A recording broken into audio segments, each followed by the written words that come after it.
I'm sorry I can't be with you in person. I'm George Schöpflin. I'm speaking to you from the European Parliament in Brussels. So maybe I should begin with the words bonjour, but actually I'm going to speak English. What I've been asked to do, and this is what I will try to do, is to talk about the European Union as a problem which can be solved, how it might be solved, and how this affects a whole range of activities which in a way impacts on every citizen of the European Union in some form or another. Now, I've been a member of the European Parliament for 10 years, but prior to that I worked as a political theorist. So what I'm going to try and do is to understand what the European Union is as a centre of power, as a site of power, as we say in political theory business. And what has happened is that the European Union was brought into being a long time ago after the Second World War, in a sense to ensure that there's no further war in Europe, that there is democracy, prosperity, and I think it has borne some of its qualities with it. Crucially, that it was an elite-run, elite-led process, an elite-led concept, in a sense to take what the European Union does out of the immediate control of the population. Don't forget, at the end of the Second World War, although we all talked about democracy, well, I didn't, I was too small, nevertheless, there was a certain sense that democracy is good, but the people are capable of being misled. I mean, the reference there is evidently to Hitler and Mussolini, and I think this was relevant in the thinking of the founders, the founding fathers of the European Union. So you bring into being an entity which became the high authority and then actually the Commission, which should actually be protected from significant political inputs. Now, what has happened in the interim is that any amount of power has been transferred to Brussels, to the Commission in effect. We know that the acquis communautaire, the legislative background of the European Union, supposedly 10 years ago when I arrived, it was 80,000 pages, now it's 120,000 pages. I'm not sure that anybody has actually counted this, and the number of pages will be different in different languages, but let's stay with this. But that does tell you that any amount of legislation has been put through during all these years, which of course is obligatory for the member states, which does mean that the European Union now exercises a lot of power, which certainly is not very directly accountable for. Let me add immediately that in many respects this power is perfectly okay. It's rational. Think about environmental regulation. You can't really do this on a country-by-country basis. Think about food safety. Think about the fight against organized crime. A whole range of activities where actually one member state will find it extremely difficult to achieve very much. At the European Union level, it's much more effective, and above all, I suppose, there's the single market. The difficulty is that a great deal of this regulation impacts on the everyday lives of the citizens, and they have no say-so, no input into what is being regulated. It's all being decided, so they believe, and I think in many ways they're quite rightly, it's being decided at a level which, if you like, although political is an aspect of political power, indeed I think political power is at the centre of it, cannot be challenged politically. And this, I think, is the heart of the problem. How do you challenge the European Union politically? Now, okay, you have every reason to say, but there you are sitting in the European Parliament, surely you've just been elected, therefore this is part of the popular input. The answer to that is yes, but if you think about it, a whole range of technical activities go on which the European Parliament does have input, but actually a great deal of it, I think, takes place with only marginal supervision from either Parliament, if you like, one of the two chambers of the European Union, or Council. Much of it just goes through on an everyday basis, and in that sense is not adequately regulated. And again, think about it. Yes, we've been elected, all 751 of us. Nevertheless, how easy is it for any of you to make contact with your member of European Parliament? Not at all easy. But then just think how much more difficult it is to engage with the European Commission.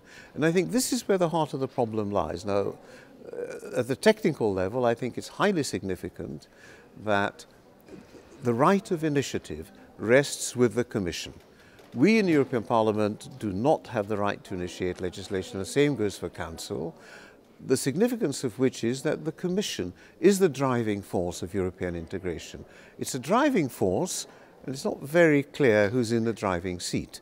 And above all, where are the traffic police? It's supposed to be us, but it's an extremely difficult act to do. And crucially, the European citizen doesn't have that capacity. Now, I was present, I've forgotten which year this was, the end of the Portuguese presidency, when the then Prime Minister of Portugal, José Sócrates, said, "Democracy is Europe's DNA." It's wonderful. I mean, I always wished I'd said that. Unfortunately, it's a strange kind of democracy in which the demos, the people, have very little say about actually what is being done in their name. So what is the evidence for this? Well, just think about the European elections. We don't actually know yet exactly how many Eurosceptics have been elected. Besides, being a Eurosceptic, I think, is a movable feast. Some are much more sceptical than others. There are hardline, less hardline Eurosceptics. We don't know how this new parliament will work. We'll only know that in July. So there is a problem, and the problem, I think, to some extent, is being reflected in the proposition that I've just made, that such a large number of Eurosceptics are now going to be sitting in the hemicycle in Strasbourg and indeed in Brussels when we sit here. How do we think about reforming the European Union? How do we think about the problem of subsidiarity? Now, you will all know that the motto of the European Union is unity in diversity. To my mind, and I don't think I'm alone in this, there's a lot of emphasis on unity, rather less on diversity. Arguably, every bureaucracy tries to homogenize, every bureaucracy tries very hard to control, to supervise, to regulate. If it moves, regulate it. It seems to me this is properly the motto of every bureaucracy. And I think clearly politics is there to ensure that this doesn't go too far. So how do we go about transforming this? We can't transform it overnight. It's like the battleship, it will take a very long time to steer in a different direction, but I think it's a good thing to start thinking about it. Well, in the first instance, there's been a great deal of discussion about this. Probably national parliaments should have greater access to what the Commission does over the legislative powers, not necessarily as co-legislator, but certainly some kind of supervision function. How one actually does this at the technical level, we can leave that, it can be worked out. Secondly, it seems to me we should look very seriously at the political role of the Commission. The Commission denies that it's political, but of course it exercises power. I mean, anybody with, I suppose, the simplest concept of political power will know that there's a great deal of power in the Commission, and if there's power, it is necessarily political. Some power, clearly, we accept as being non-political, like judicial power.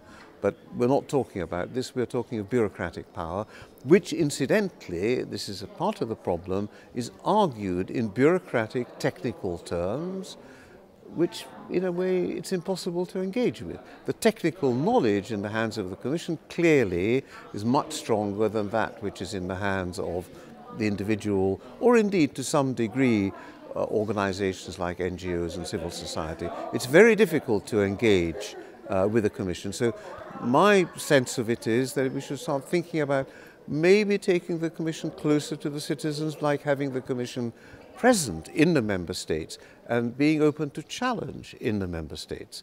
That having commissioners go regularly to the Member States, not necessarily to explain what they're doing, but to be open to being challenged, and to have national NGOs and national civil society, as well as what exists in Europe, ready to engage politically with the Commission. There's also been the suggestion, it's pretty far out, that the European Union should have the right to levy its own taxes. This is very unpopular in most member states. Nevertheless, if you have democracy and representation, you should have taxation. I mean, we know no taxation without representation. This is a standard part of democracy. But what we have this strange situation of representation without really very much taxation. Clearly, what I'm getting at is that if the European Union has the right to levy its own taxes directly, people will become engaged with it.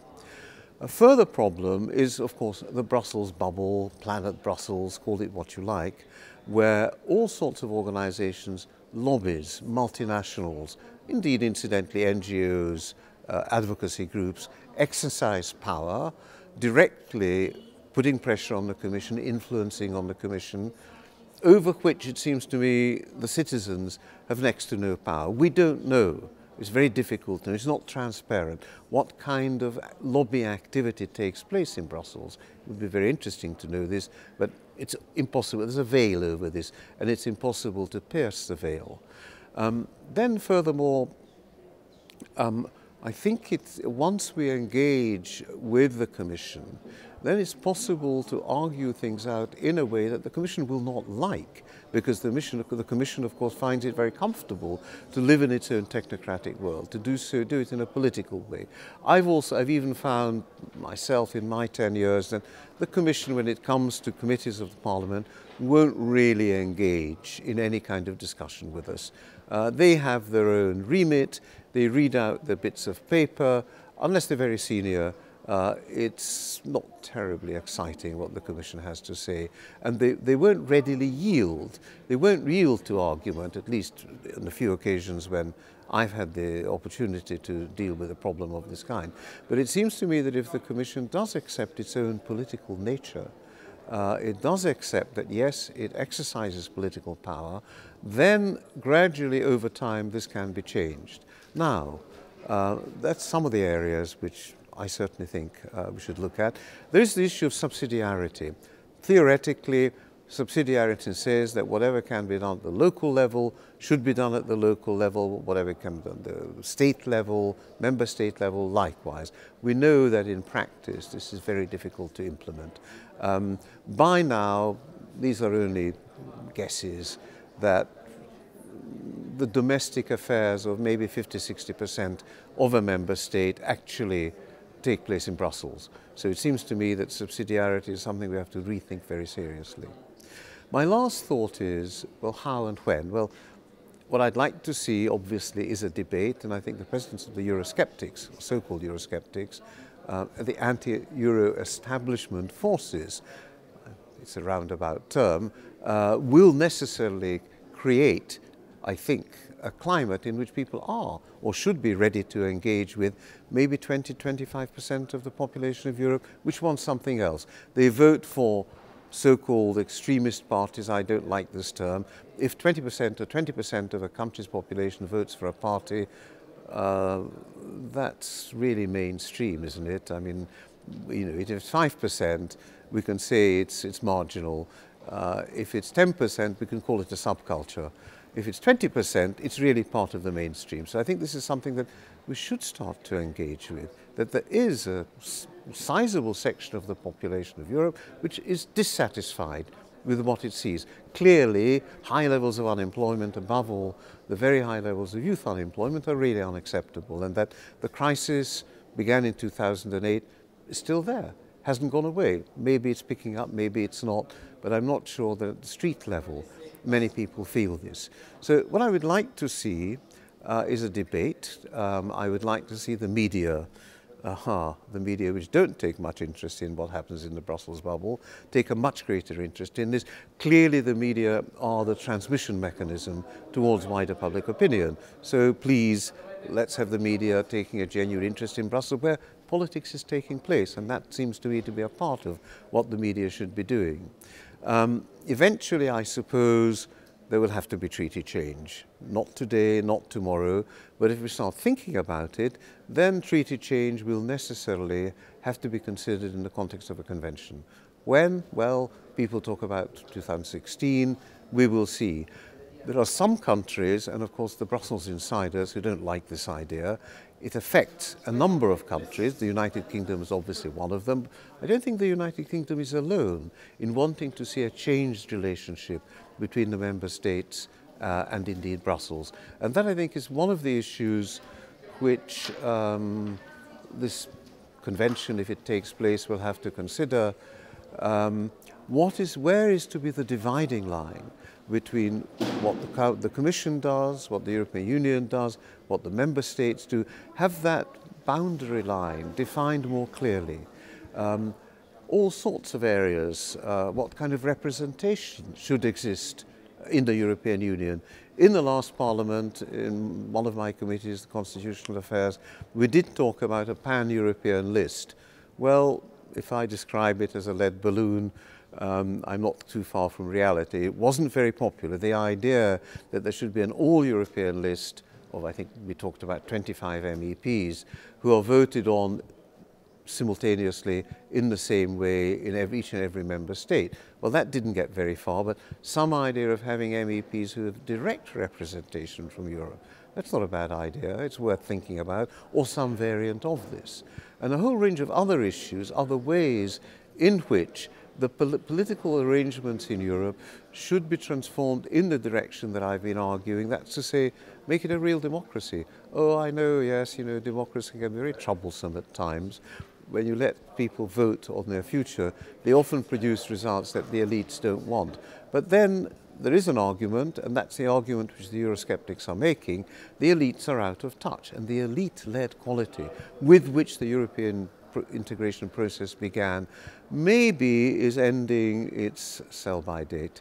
Maybe it's time to rethink where we're going and make the European Union more susceptible to democracy, which means, yes, letting a much larger proportion of the population participate in the democratic process. It won't be easy, but I still think that that's the likeliest way forward to preserve what is good in the European Union and maybe in an ideal world to get rid of what is not working very well. So thank you for your attention. Please enjoy the rest of the conference.